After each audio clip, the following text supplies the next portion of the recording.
الأخوات والإخوة، مساء الخير. كنرحب بالجميع، جميع المغاربة داخل المغرب وخارج المغرب، وكل من يتابعنا في هذه الحلقة. فقط أريد منكم ومنكن إشارة بخصوص الصوت. هل الصوت جيد لكي ننطلق في هذه الحلقة؟ كنتظر شي إشارة منكم ديال الصوت.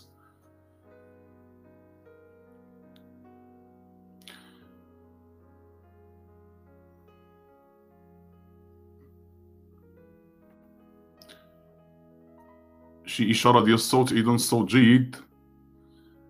أه فقط قبل ما نبداو، كاين مجموعة ديال الأخوات والإخوة أنهم كتبوا لي بخصوص لما كيكون تأجيل ديال الحلقة لظروف كتكون أحيانا قاهرة، أو أن بعض الأخوات والإخوة ما كيتوصلوش بالجديد. لهذا فأنا أدعو الجميع إلى تفعيل الجرس وإلى المشاركة في القناة لكي يتوصل الجميع بالجديد، على اعتبار أننا انطلاقا من يوم الغد غادي نبداو تقريبا في حلقات غادي تكون يومية، ما غاديش تكون طويلة بزاف.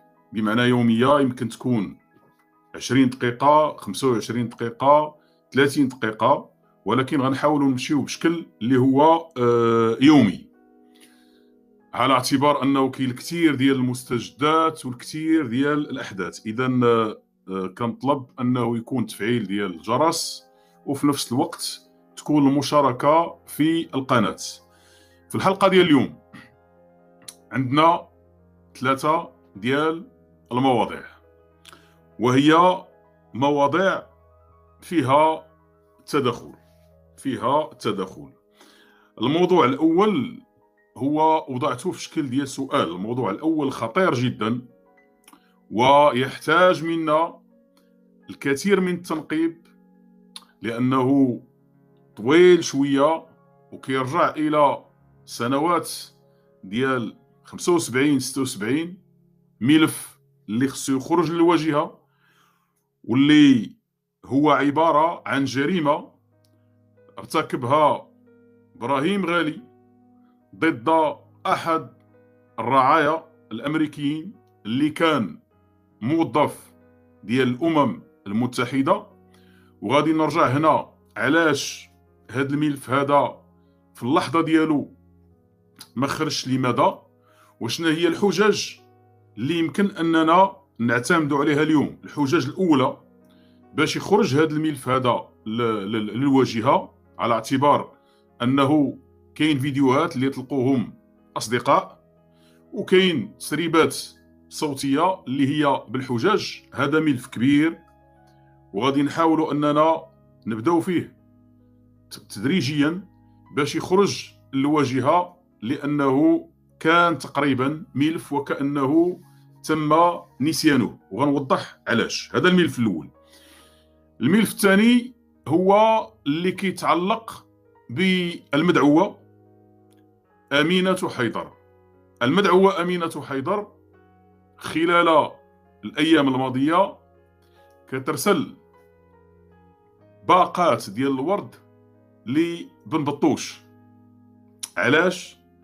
وعلاش اختارت هذا الوقت هذا بالذات؟ وشنو الدلالة ديال هذه المسألة هذه؟ الملف الثالث هو كيتعلق بإسبانيا والمشاركة ضمن المناورة العسكرية اللي دعا لها أفريكوم والمغرب.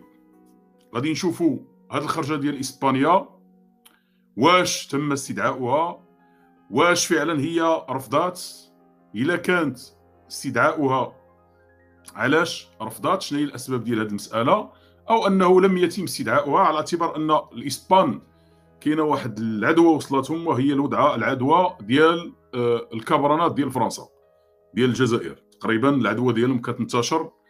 لحسن الحظ حنا الحدود هي مغلقه وما كتوصلناش هاد العدوى ديالهم، كيوصلنا فقط العداء ديالهم الذي هو كيطلقوه في كل الاتجاهات. نبداو بهاد المواضيع الثلاثه، ولكن نبداو ببعض الامور نشوفوها شويه. بعض الامور نشوفوها شويه في الساعات الماضيه. غادي نطلق عليها واحد الاسم. في الحقيقه الناس اللي قرا علم السياسه، القانون الدستوري، القانون الدولي للفكر السياسي، كيلقى تسميات ديال الدوله، كيلقى تسميات للدوله. انا في الحقيقه ما لقيتش شي تسميه لهاد الدوله ديال الكبرانات، الا انني نسميها دوله ديال الحماق، ولا دوله حمقاء، دوله عسكريه حمقاء ما عندهاش العقل نهائيا. علاش؟ شوفوا المساله الاولى، كنا كنهضروا على الكبرانات ديال فرنسا والغباء ديالهم، وكنا مره كنشيروا للغباء ديال بوقادوم اللي ها شكارتو محفي صباطو على الميليشيات. بوقادوم شنو دار؟ واحد التصريح مع وزيرة الخارجية الإسبانية، كيقول لها، راه شفتوا الفيديو، كيقول لها بإمكانك الحديث باسمي وباسم الجزائر. سؤال واحد، واش هذا بوقادوم وزير خارجية عنده العقل؟ كاين شي دبلوماسي في العالم اللي يقول بحال هاد الهضره هادي؟ شنو المعنى ديالها؟ انت دبلوماسي وزير خارجيه كتمثل السياده ديال الجزائر، السياده ديال هاد الدوله العسكريه. كيفاش كتطلق بحال هاد المصطلحات هادي اللي كطيح بهاد الدوله؟ ما كايناش. واش كاين شي وزير خارجيه في العالم يجي ياخذ قرارات ولا يدوي باسم وزير خارجيه اخر؟ بمعنى القمه ديال التبهديل وصل لها الجزائريين، وغيخرجوا غدا ويقول لك حنا واقوى قوه في افريقيا، ذاك الكلام كله هاطف.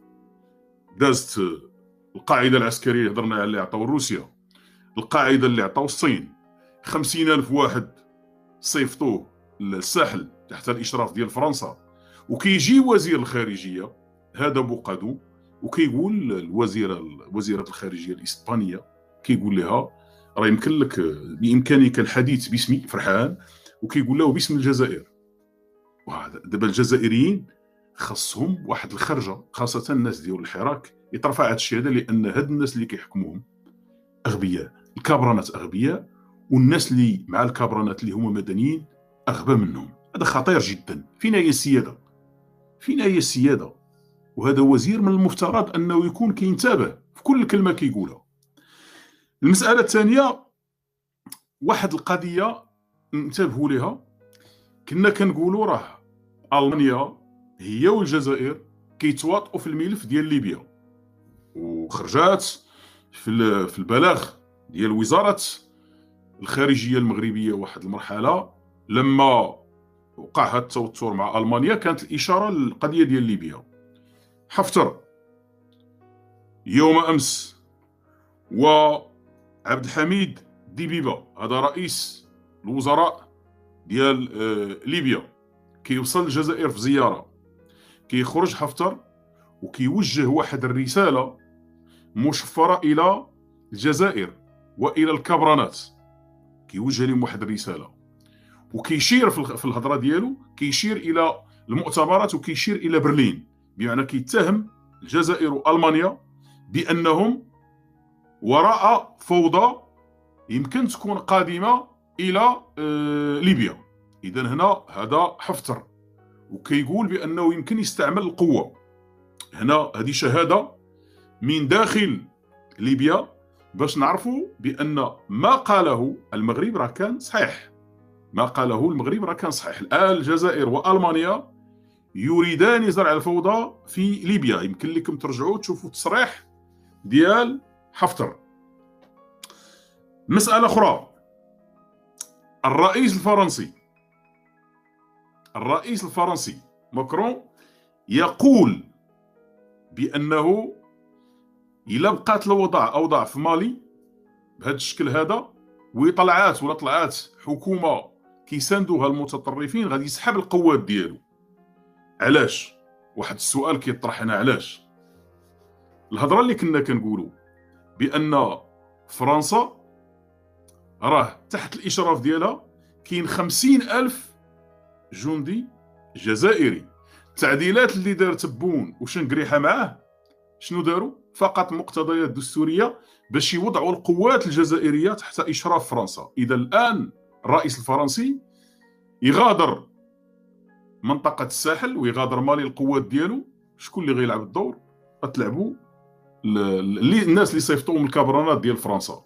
هذا كيأكد على هذا المفهوم ديال الكابرانات ديال فرنسا.